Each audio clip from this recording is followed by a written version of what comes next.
Le 6 del mattino, il tratto di fiume che scorre dietro la trattoria ai pescatori di via Oriente a Cortellazzo. Dall'acqua affiora un corpo e, malgrado il buio, Michele, un pescatore del posto, lo scorge, lo raggiunge, lo assicura a una corda e lo aggancia a una briccola perché la corrente non lo porti al mare, in cui il Piave sfocia poche centinaia di metri più avanti.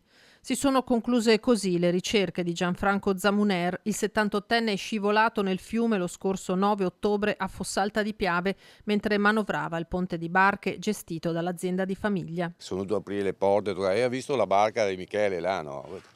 E allora l'ho salutato, lui era venuto qua e mi ha detto sto discorso che l'aveva trovato e basta. Era scosso in qualche modo. Michele sì, poverino, era un po' bianco in faccia perché...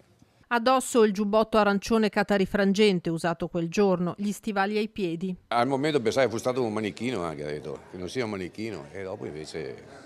Il pescatore ha allertato guardia costiera, carabinieri e vigili del fuoco. Sono stati questi ultimi a trainare il corpo a riva per metterlo a disposizione dell'autorità giudiziaria per il riconoscimento e quindi della famiglia che da 13 giorni attendeva, ormai senza più speranze, che venisse ritrovata almeno la salma di Zamuner, residente con la moglie a Musile, padre di 3 figli, da sempre legato al suo paese di nascita, Fossalta. C'era un'alta probabilità che il ritrovamento, a distanza di quasi 2 settimane, avvenisse in questa zona. Dopo il dolore della perdita, almeno la consolazione di riavere il corpo del proprio caro per l'ultimo saluto e la sepoltura. Per il dispiacere per la famiglia guardavamo sempre fuori, speravamo che succedesse qualcosa e insomma è successo. Cercare qualcuno che non si trova, una cosa dico io è piangere su un corpo che hai trovato, una cosa su un corpo che non sai dov'è, insomma penso che sia molto duro per la famiglia, sì.